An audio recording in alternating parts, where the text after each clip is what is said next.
누구나 새해에는 크고 작은 소원을 가지고 시작을 합니다. 성도들의 기도 제목을 이렇게 살펴보면 본인, 가족, 자녀 건강하고 하는 사업 잘 되고 교회에서 받은 사명 잘 감당할 수 있도록 해달라라고 하는 그런 기도를 모든 사람들이 공통적으로 하는 기도였습니다. 그리고 가족, 친지, 또 넓게 보면 이웃까지도 잘 되길 바라는 그런 기도가 있습니다. 그런데 올해의 기도를 가만히 보면 다른 해의 기도보다 좀 더 진지해요. 자유를 사랑하고 나라를 사랑하며 권력을 선용하는 사람이 지도자가 되게 해주세요. 그렇게 기도를 합니다.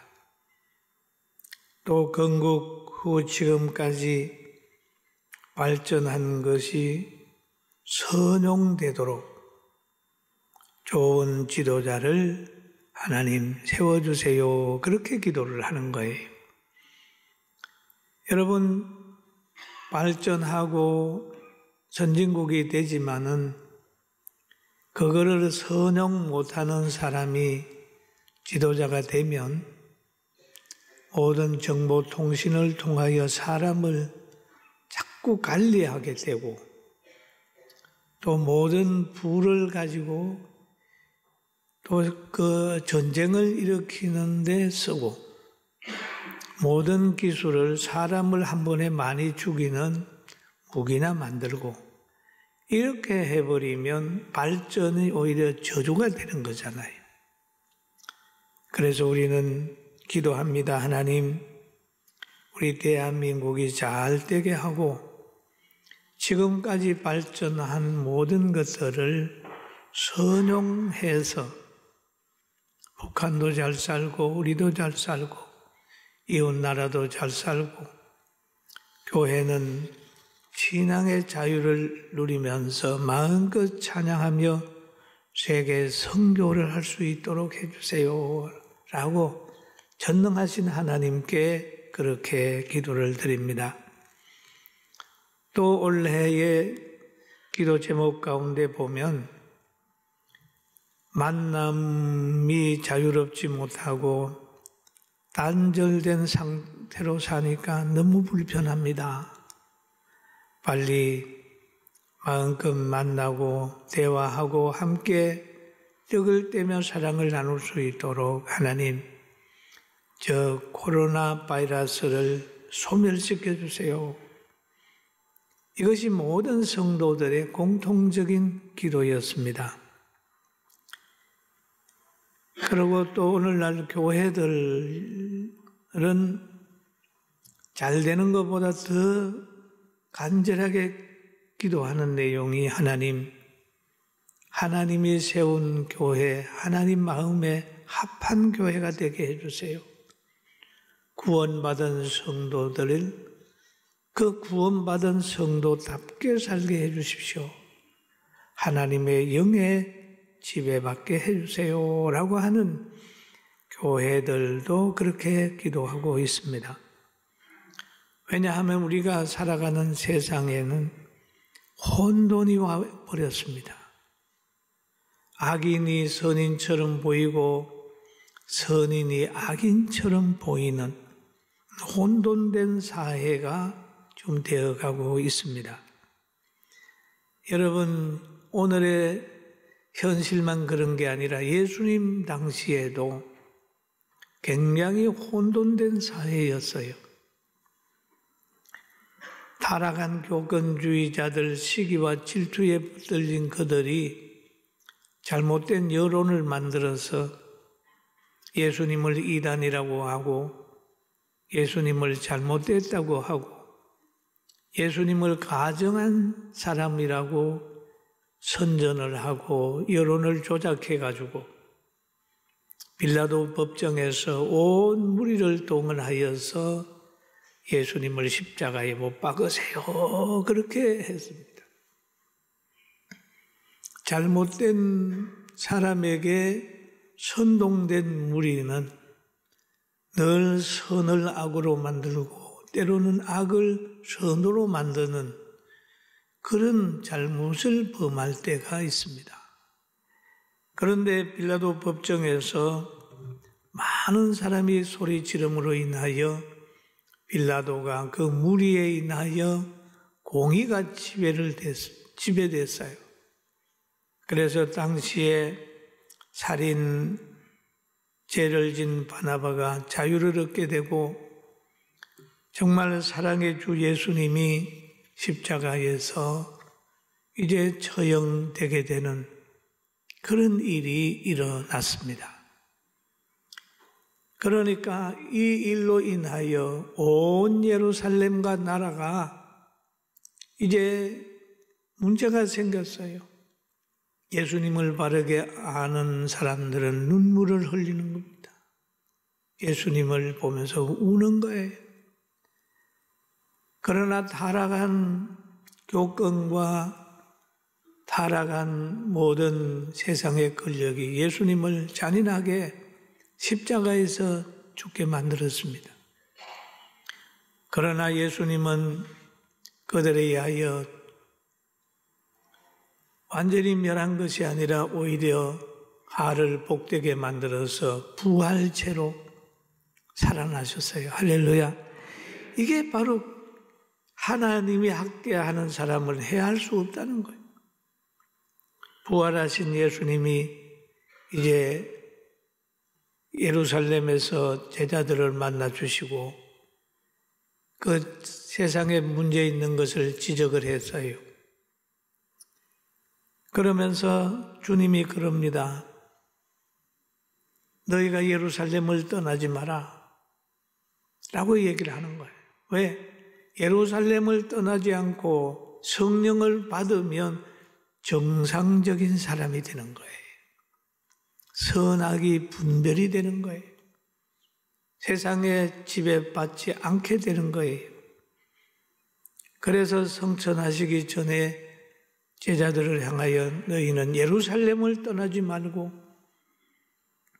내가 너희에게 말한 대로 하나님의 약속을 기다려라 라고 하는 말을 했습니다. 그래서 예루살렘을 떠나지 않은 120명의 성도들이 한자리에 모였습니다. 예루살렘 근교의 조용한 마가의 다락방에 모였습니다. 그래서 거기에 기도하기 시작을 한 겁니다. 거기에는 예수님의 가족도 있었습니다. 그리고 제자들도 있었습니다. 여러 사람, 예수님의 말씀에 순종하는 사람, 성령 받기를 소원하는 사람들이 거기에 모여서 간절히 기도하기를 시작을 한 겁니다. 그리고 이 모임 전에 먼저 하나님이 공의로 심판한 부분들이 있어요. 그 부분은 뭐냐 하면 가룟 유다입니다. 예수님을 언삼십냥에 팔았던 가룟 유다. 그는 예수님을 판 후에 스스로 양심의 가책을 받아서 자살을 하는 겁니다. 여러분, 다른 사람에 의해서 죽는 것보다도 자기가 자기를 죽이는 것은 이게 자살인데 엄청 고통스러운 거죠. 가룟 유다는 그 길을 선택을 한 거예요. 그래서 사도행전 1장 18절에 보면 이런 말이 있습니다.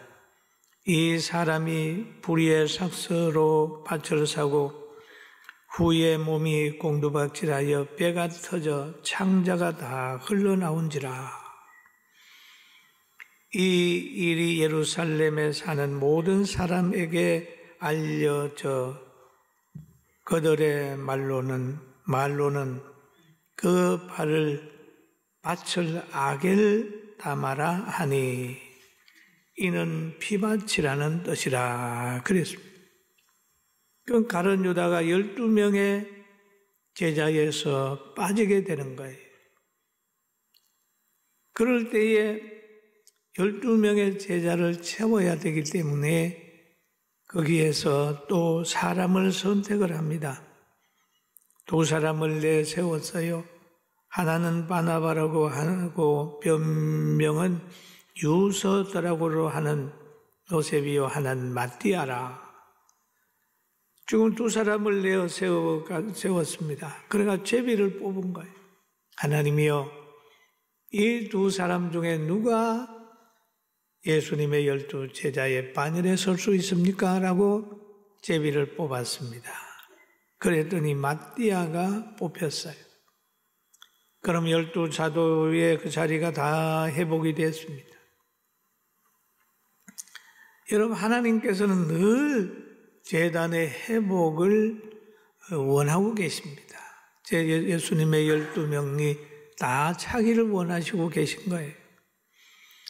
구약에도 보면은 이스라엘 백성들이 정말 그 바알로 인하여 이세벨과 왕의 타락으로 인하여 나라가 엄청 어려웠어요. 그럴 때 엘리야가 갈멜산에서 산에 올라가서 기도할 때 거기에 제단을 구성을 합니다. 그럴 때라도 야곱의 12 아들을 상징하고 또 이스라엘의 12지파를 생각하면서 12돌을 가지고 이렇게 제단을 만들어 가지고 제물을 올려놓고 엘리야가 간절히 기도할 때 하나님이 그곳에 불이 내려왔어요. 할렐루야. 그런 것처럼 오늘 12명의 제자가 다 차가지고 그들과 함께 지금 오순절에 모여가지고 간절히 기도를 합니다. 기도를 했어요. 그래서 하나님의 약속을 믿는 사람들이 모여가지고 기도를 드렸습니다. 오순절 날이 미룸에 그들이 다 같이 한 곳에 모였더니 그랬습니다. 여러분, 이 모임이 참 중요해요. 혼자 기도하는 것도 중요하지만은 믿음에 있는 사람이 모여서 기도하는, 오순절에도 그렇게 기도를 했습니다.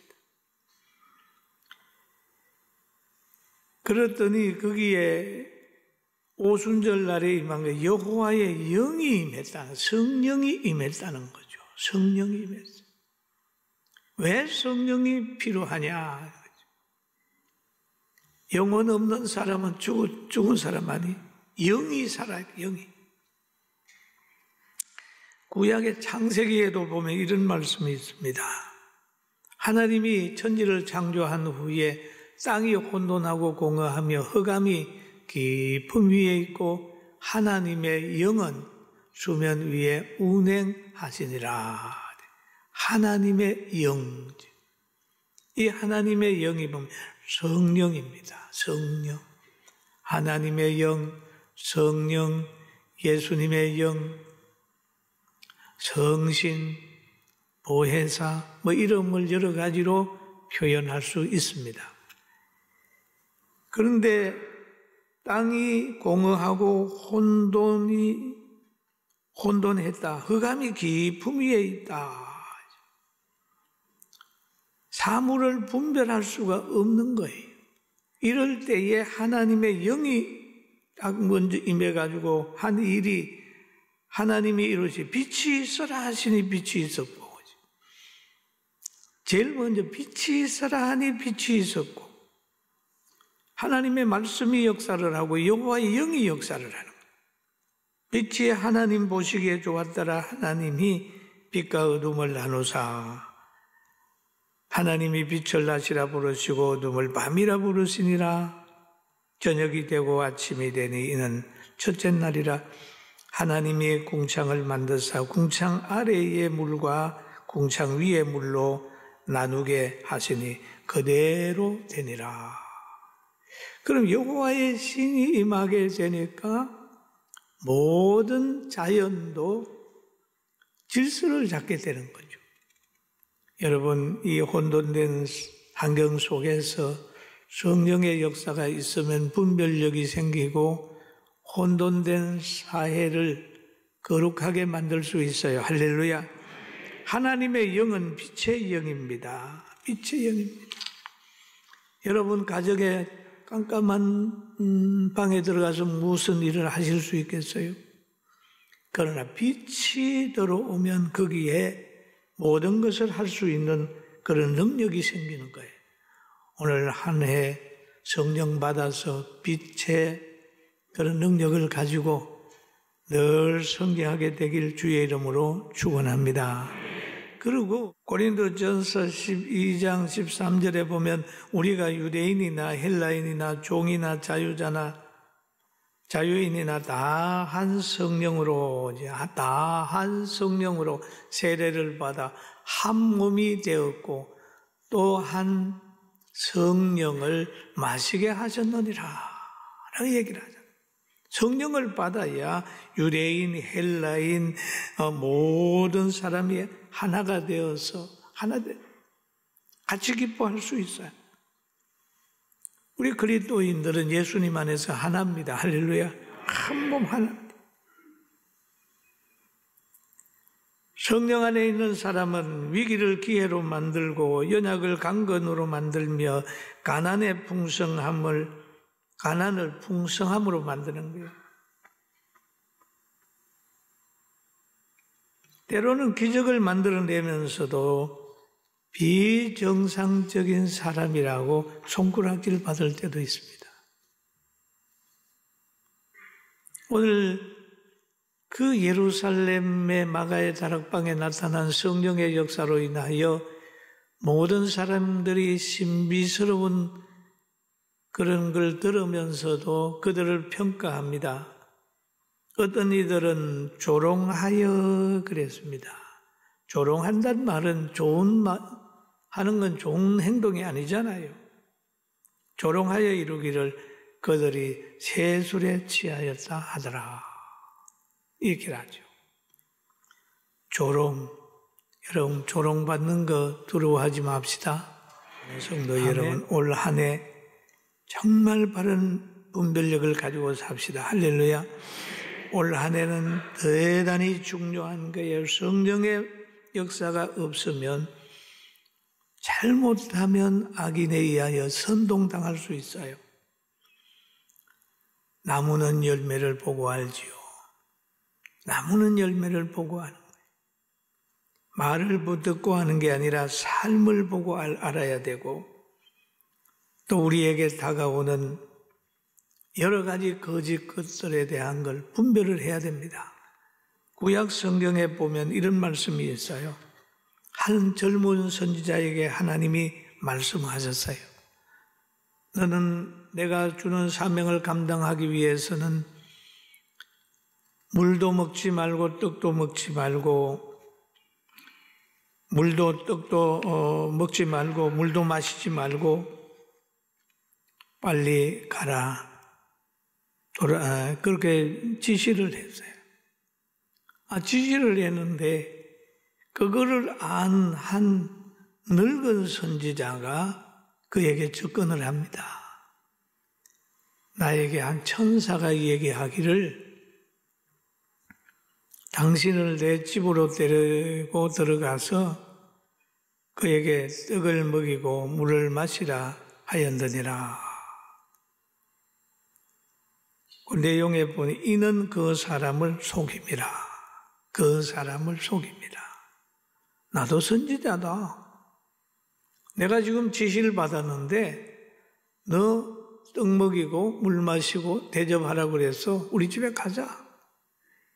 그러니까 이 젊은 선지자가 하나님의 말씀을 듣고 가다가 그 미혹을 받아가지고 그에게 끌려 들어가서 떡도 먹고 했습니다. 그랬더니 열왕기상 13장 26절에 결과가 나와 있어요. 그 결과를 우리가 한번 보면은 그럽니다. 그 사람을 길가에 길에서 데리고 들어간 선지자가 듣고 말하되 이는 여호와의 말씀을 어긴 하나님의 사람이로다. 여호와께서 그에게 하신 말씀과 같이 여호와께서 그를 사자에게 넘기심에 사자가 그를 찢어 죽였도다 라고 얘기를 합니다.